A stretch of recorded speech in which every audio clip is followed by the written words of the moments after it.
Hi friends, ಇಲ್ಲಿ ನಾವು ಉದ್ದಾನ Veerabhadra Swamy temple ಅಂತ ಅಲ್ಲಿ ಬಂದಿದ್ದೀವಿ.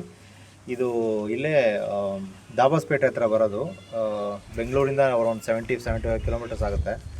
ತುಂಬ ಚೆನ್ನಾಗಿದೆ. ನೀವು ಹಿಂದೆಗಡೆ ವ್ಯೂ ನೋಡ್ತಾ ಇರ್ಬೋದು. ಶಿವಂದು ಸ್ಟ್ಯಾಚು ಇದೆ, ಚೆನ್ನಾಗಿದೆ.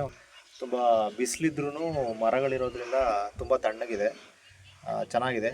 ಸೊ ಮುಂದೆ ನೋಡೋಣ ಬನ್ನಿ, ಹಾಗೆ ಹೇಗಿದೆ ಟೆಂಪಲ್ಲು ತೋರಿಸ್ತಾ ಹೋಗ್ತೀನಿ.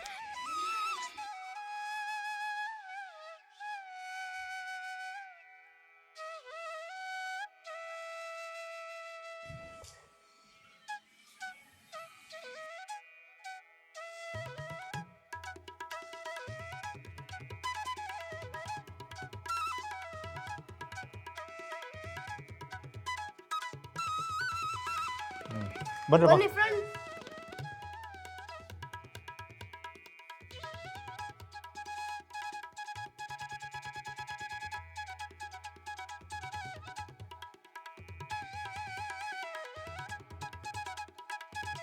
ಗುಡ್ಡದಲ್ಲೇನೆ ಕಟ್ಟಿರುವಂಥ ದೇವಸ್ಥಾನ.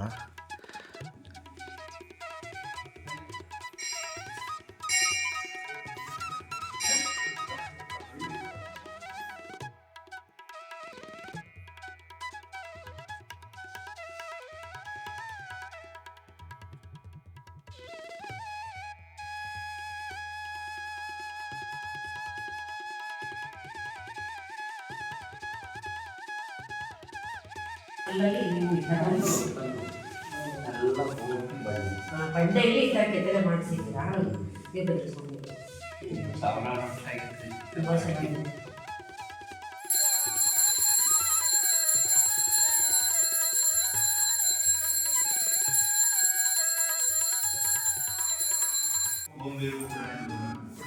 ವಿಜಯನಗರದಿಂದ ಬಂದು ಅವರು ಸ್ಥಾಪನೆ ಮಾಡಿದ್ರು.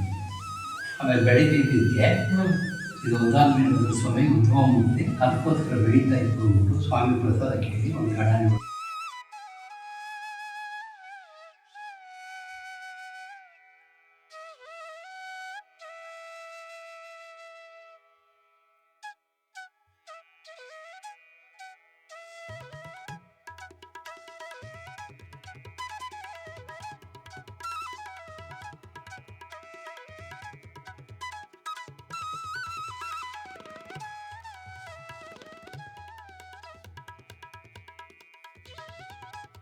ಕೆಳಗಡೆಯಿಂದ ನಾವು ಹತ್ಕೊಂಡ್ಬಂದಿದ್ದು.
ಸೊ ಫ್ರೆಂಡ್ಸ್, ನಾವು ಗೇಟಿಂದ ಹತ್ಕೊಂಡು ಅಲ್ಲಿ ಹೋಗ್ಬಿಟ್ಟು ಅಲ್ಲಿ ಹೋಗಿದ್ವಿ.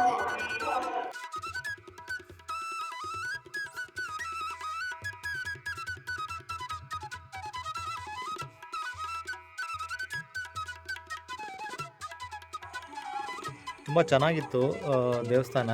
ಹೇಳಿದ್ನಲ್ಲ, ಉದ್ದಾನ ವೀರಭದ್ರ ಅಂತ ಅಂದ್ಬಿಟ್ಟು. ನೀವು ಇಷ್ಟೊತ್ತರೂ ನೋಡಿರ್ಬೋದು. ತುಂಬ ಶಾಂತವಾಗಿದೆ, ಪ್ರಶಾಂತವಾಗಿದೆ. ಒಂದು ಹಾಫ್ ಡೇ ಔಟಿಂಗ್ ಅಂತ ಅಂದ್ಬಿಟ್ಟು ನೀವು ಬೆಂಗಳೂರಿಂದ ಬಂದರೂ ಸಾಕು, ಬೆಳಗ್ಗೆ ಟಿಫನ್ ಮಾಡಿಕೊಂಡು ಮನೆಯಿಂದ ಹೊರಟ್ರೂ ಸಾಕು. ಇಲ್ಲಿ ನಿಮಗೆ ದಾಸೋಹ ಇರುತ್ತೆ. ಕೂತ್ಕೊಂಡು ನಿಮಗೆ ತಣ್ಣಗೆ ರಿಲ್ಯಾಕ್ಸ್ ಆಗೋದಕ್ಕೂ ಒಂದು ಒಳ್ಳೆಯ ಜಾಗ. ತುಂಬ ಚೆನ್ನಾಗಿದೆ. ಬನ್ನಿ, ಒಂದ್ಸರಿ ವಿಸಿಟ್ ಮಾಡಿ. ಏನಾರು ಡೀಟೇಲ್ಸ್ ಬೇಕಂದರೆ ಕಮೆಂಟ್ ಮಾಡಿ. ಲೊಕೇಶನ್ ಎಲ್ಲ ನಾನು ಆದಷ್ಟು ನಿಮಗೆ ಡಿಸ್ಕ್ರಿಪ್ಷನಲ್ಲಿ ಕೊಟ್ಟಿರ್ತೀನಿ. ಧನ್ಯವಾದಗಳು. Thank you.